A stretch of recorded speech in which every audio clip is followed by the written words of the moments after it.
നിങ്ങളുടെ favourite shows ഇനി ഒരിക്കലും മിസ്സാവില്ല. ഇപ്പോൾ C5 കാണും നിങ്ങളുടെ ഫേവറേറ്റ് ഷോസ് തികച്ചും സൗജന്യമായി. ഒരുപക്ഷേ ഇനി അങ്ങനെ മൂന്നാം കണ്ണിൽ തെളിഞ്ഞതായിരിക്കോ ഇതൊക്കെ? അങ്ങനെ തന്നെയാ ഞങ്ങളും കരുതുന്നത്. എന്നിട്ട് ഭീഷണിപ്പെടുത്തിയതല്ലാതെ അവരുടെ ഭാഗത്തുനിന്ന് വേറെന്തെങ്കിലും നീക്കം ഉണ്ടായോ?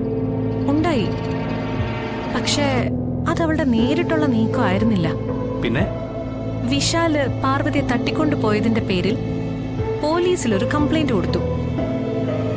അതില് നിങ്ങളുടെ പേരുണ്ടായിരുന്നോ? പാർവതിയെ തട്ടിക്കൊണ്ട് പോയതിൽ നിങ്ങൾക്ക് പങ്കുണ്ടായിരുന്നെന്ന് അവനറിയാവോ? വിശാലിന് ഞങ്ങളിൽ ഒരു സംശയവുമില്ല. എനിക്ക് തോന്നുന്നത് പാർവതി ഞങ്ങളെക്കുറിച്ച് അവനോട് പറഞ്ഞിരിക്കാൻ സാധ്യതയില്ലെന്നാ. അവളങ്ങനെയാണല്ലോ. വിശാലിനെ കളത്തിലിറക്കാതെ ഞങ്ങൾക്കെതിരെ തനിച്ച് യുദ്ധം ചെയ്ത് വിജയിക്കാൻ വേണ്ടിയാണല്ലോ അവള് തുനിഞ്ഞിറങ്ങിയിരിക്കുന്നത്. അല്ല, എന്നിട്ടെന്തായി? നീ അത് പറയും. സ്റ്റേഷനിൽ ഇങ്ങനൊരു പരാതി വന്ന വിവരം പോലീസ് സ്റ്റേഷനിലുണ്ടായിരുന്ന ഞങ്ങളുടെ ഒരു ചാരൻ ഞങ്ങളെ അറിയിച്ചു. പരാതിയിൽ ഞങ്ങളുടെ ആരുടെയും പേരൊന്നും ഇല്ലാന്ന് അയാള് പറഞ്ഞു. ഞങ്ങളെക്കുറിച്ച് ഒരു സംശയം പോലും ആ പരാതിയിൽ രേഖപ്പെടുത്തിയിട്ടില്ല. എങ്കിൽ പിന്നെ അതിനെക്കുറിച്ച് ആലോചിച്ച് എന്തിനാ ടെൻഷനാവുന്നേ? അങ്ങനെ പറയാൻ പറ്റില്ല ജിതിൻ. ആ കേസ് അന്വേഷിച്ചത് CI അരവിന്ദനാണ്. പരാതിയിൽ പേരില്ലെങ്കിലും അയാൾക്ക് പ്രഭാവതിയിൽ സംശയം തോന്നുകയും പ്രഭാവതിയെ രഹസ്യമായി ചോദ്യം ചെയ്യുകയും ഉണ്ടായി. പ്രിയ, അരവിന്ദനെ സൂക്ഷിക്കണം. ജയയുടെ സഹോദരനായതുകൊണ്ട് അവനെ എനിക്ക് നന്നായിട്ടറിയാം. അയാൾക്ക് എന്തെങ്കിലും സംശയം തോന്നിയാ അവൻ അന്വേഷിച്ച് നമ്മളെ കൊടുക്കും. ഞാനതില് അനുഭവസ്ഥനാണല്ലോ. ആ കിഡ്നാപ്പിംഗ് കേസ് ഇനി അയാൾ അന്വേഷിക്കില്ല. നീ എന്തൊക്കെ അറിയായി പറയുന്നേ? എനിക്കൊന്നും മനസ്സിലാവുന്നില്ല. ജിതിൻ, ആദ്യം അയാൾ കേസ് അന്വേഷിക്കുന്നു എന്ന് പറഞ്ഞു. ഇപ്പൊ പറയുന്നു ഇനി ആ കേസ് അന്വേഷിക്കുന്നില്ലാന്ന്. അരവിന്ദൻ കേസെടുത്ത് അന്വേഷണം ആരംഭിച്ചതായിരുന്നു. പക്ഷേ അതിനിടെ വിശാല് പെട്ടെന്ന് പരാതി അങ്ങ് പിൻവലിച്ചു. അതെന്താ പരാതി പിൻവലിച്ചത്? അങ്ങനെ അവൻ പരാതി പിൻവലിക്കണമെങ്കിൽ അതിനെന്തെങ്കിലും കാരണം വേണ്ടേ? അതൊന്നും എനിക്കറിയില്ല. പക്ഷേ ഇപ്പൊ തൽക്കാലം ഞങ്ങൾ രക്ഷപ്പെട്ടു എന്ന് കരുതാം. ഇനി വിശാൽ എന്തിനാണ് കേസ് പിൻവലിച്ചതെന്നൊക്കെ അന്വേഷിക്കാൻ ശ്രമിച്ചാ ഒരുപക്ഷെ നമുക്കുള്ള കുരുക്ക് നമ്മൾ തന്നെ ഉണ്ടാക്കുന്ന പോലെ ആവും. എന്താ ഞാൻ പറഞ്ഞു ശരിയല്ലേ? അത് ശരിയാ. ഇനി ഏതായാലും അതിന്റെ പിന്നാലെ പോണ്ട. പക്ഷെ ഞാൻ വീണ്ടും പറയുക, അരവിന്ദനെ സൂക്ഷിക്കണം. ഞാനത് ശ്രദ്ധിച്ചോളാം.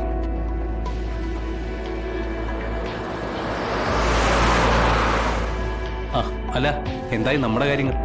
സ്വത്തുക്കൾ അടിച്ചു മാറ്റാനുള്ള ശ്രമങ്ങൾ കാര്യമായിട്ട് തന്നെ നടക്കുന്നുണ്ട് ജിതിൻ. പക്ഷെ ഞാൻ പറഞ്ഞില്ലേ, ട്രഷർ ഹണ്ട് പോലെ തന്നെ ഓരോരോ കടമ്പകൾ കടക്കണം. ഈ അടുത്ത കാലത്തായിരുന്നു വിശാലിന്റെ മുത്തശ്ശന്റെ ഓർമ്മ ദിനം. അന്ന് അവിടെ കോളനിയിൽ മുത്തശ്ശന്റെ അനുസ്മരണമൊക്കെ ഉണ്ടായിരുന്നു.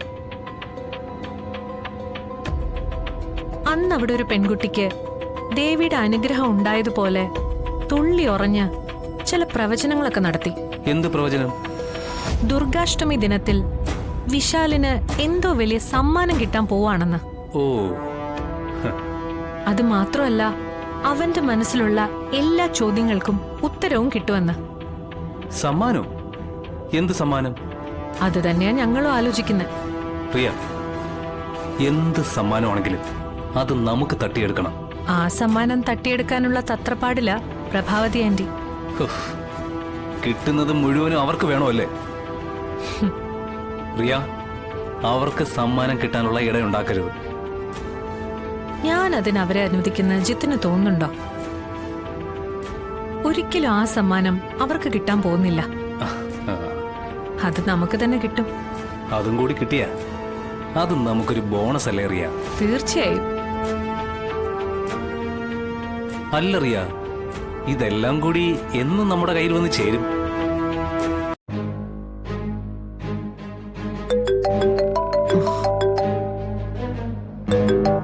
ഹലോ വിനയ്. എന്താടാ, എന്തു പറ്റി? എന്താടാ നിന്റെ ശബ്ദത്തിനൊരു മാറ്റം? നിനക്ക് സുഖമില്ലേ? അമ്മേ, എനിക്ക് തീരെ സുഖമില്ല അമ്മേ. നല്ല പൊള്ളുന്ന പനിയാ. അമ്മ വേഗം ഒന്ന് വീട്ടിലേക്ക് വരുമോ? എടാ, റിയ അവിടെ ഇല്ലേ? അവളിവിടെ ഇല്ല. വിളിച്ചിട്ട് കോൾ അറ്റൻഡ് ചെയ്യുന്നില്ല. അമ്മ ഒന്ന് വേഗം ഇങ്ങോട്ട് വാ. വിനയ്, എനിക്ക് ഇവിടെ ചില അത്യാവശ്യ ജോലികളുണ്ട്. നീ റിയയെ ഒന്നുകൂടി ഒന്ന് വിളിക്ക്. ഇല്ലെങ്കിൽ ഞാനൊന്ന് വിളിച്ചു നോക്കാം. അമ്മ അവളെ വിളിക്കണ്ട. അമ്മ തന്നെ ഒന്നും കൂടി വന്നാ മതി. എടാ, ഞാൻ ഇത്തിരി ബിസിയാണെന്ന് പറഞ്ഞില്ലേ? ഇതിനിടെ നിന്ന് ഞാൻ എങ്ങനെ അങ്ങോട്ട് വരും? ഓ, അമ്മയ്ക്ക് എന്നെക്കാൾ വലുതാണ് അവിടുത്തെ ജോലിയല്ലേ? വിനയ്, നിനക്ക് ഇവിടുത്തെ പ്രശ്നങ്ങൾ അറിയില്ലേ? അതിന്റെ സീരിയസ്നെസ് അറിയില്ലേ നിനക്ക്? അതെല്ലാം ഉടനെ സോൾവ് ചെയ്തില്ലെങ്കിൽ കമ്പനി ഉടനെ പൂട്ടിക്കെട്ടേണ്ടി വരും. ഞാൻ അതെല്ലാം ഏത് വിധേനയും പരിഹരിക്കാനുള്ള ശ്രമത്തിലാ. നിന്റെയും റിയയുടെയും വാക്ക് കേട്ട് മദ്യക്കച്ചവടത്തിന് ഇറങ്ങി പുറപ്പെട്ടത് വലിയ ബുദ്ധിമോശമായി പോയി. എന്തുപറ്റി അമ്മേ? നീ അറിഞ്ഞു കാണില്ല. എങ്കിലേ നീ എന്നോട് ഇങ്ങനെ സംസാരിക്കില്ലായിരുന്നു. എന്താ എന്താ പറ്റിയത്? എടാ, നമ്മുടെ ഡിസ്റ്റിലറിയിൽ ഉണ്ടാക്കിയ മദ്യം കഴിച്ച് 5-6 പേര് മരിച്ചു. അതിന്റെ ടെൻഷനിലാ ഞാൻ. ഈ ദുരന്തത്തിന്റെ ഉത്തരവാദിത്വം നമ്മുടെ തലയിൽ നിന്ന് നീക്കണമെങ്കിൽ ഇടാ കോടികൾ എടുത്തെറിയേണ്ടി വരും. ഈ സമയത്ത് പണം ഒന്നും നോക്കിയിട്ട് കാര്യമില്ല. എനിക്ക് വയ്യ ജയിലിൽ പോയി കിടക്കാൻ. എന്താ നിനക്ക് പറ്റുമോ അതിന്? നമ്മുടെ കമ്പനിയുടെ മദ്യം കുടിച്ച് തന്നെയാണോ ഈ ദുരന്തം ഉണ്ടായത്? എടാ, അതേടാ, നമ്മുടെ ബ്രാൻഡ് മദ്യം തന്നെയാ ചത്തവരെല്ലാം കുടിച്ചത്. അതിന് തെളിവുകളും ഉണ്ട്. വിനയ്, ഏതായാലും ഇതിപ്പോ അറിഞ്ഞതേ ഉള്ളൂ. ഈ വാർത്ത കാട്ടുതീ പോലെ പടർന്നു പിടിക്കുന്നതിന് മുൻപ് സംഗതി നമുക്ക് ഒതുക്കി തീർക്കണം. ഞാൻ അതിനു വേണ്ടി ചിലരുമായിട്ട് മീറ്റിംഗ് അറേഞ്ച് ചെയ്തിരിക്കുക. ഇനി നീ പറയ്, ഇതാണോ മുഖ്യം, അതോ ഞാൻ നിന്റെ അടുത്ത് വന്നിരുന്ന് അസുഖം അന്വേഷിക്കലാണോ മുഖ്യം? അയ്യോ, അപ്പൊ നമ്മുടെ മദ്യം കഴിച്ചിട്ടാണോ എനിക്ക് ഗതി ഉണ്ടായത്? വിനയ്, നീയും നമ്മുടെ മദ്യം കുടിച്ചോ? ടെസ്റ്റ് ചെയ്യാൻ വേണ്ടി ഞാനൊരു 3-4 പേക്ക് അടിച്ചു. അയ്യോ എന്റെ ദൈവമേ. എടാ വിനയ്, നീ എന്തൊക്കെയാ മോനെ ഈ പറയുന്നേ? വിനയ്, നീ ഇനിയും വെച്ച് നോക്കിക്കൊണ്ടിരിക്കാതെ എത്രയും പെട്ടെന്ന് ആശുപത്രിയിലേക്ക് ചെല്ല്. അമ്മ പേടിക്കണ്ട. ഗാർഗി ഡോക്ടറെ വിളിച്ച് വിവരം പറഞ്ഞ് എനിക്ക് മരുന്ന് തന്നിട്ടുണ്ട്. കുറച്ചേരം ഞാനൊന്ന് നോക്കട്ടെ. കുറവില്ലെങ്കിൽ ഹോസ്പിറ്റലിലേക്ക് പോ. അമ്മ അവിടുത്തെ കാര്യങ്ങൾ ഡീലി. എടാ മോനെ, ഞാൻ അമ്മ സമാധാനായിട്ട് ഇരിക്കേ. അയ്യോ, എന്നിട്ട് പ്രശ്നങ്ങൾ സോൾവ് ചെയ്യാൻ നോക്ക്. ഇനി എല്ലാ തിരക്കും കഴിഞ്ഞിട്ട് വിളിച്ചാ മതി. അമ്മ ഫോൺ വെച്ചോ. അയ്യോ.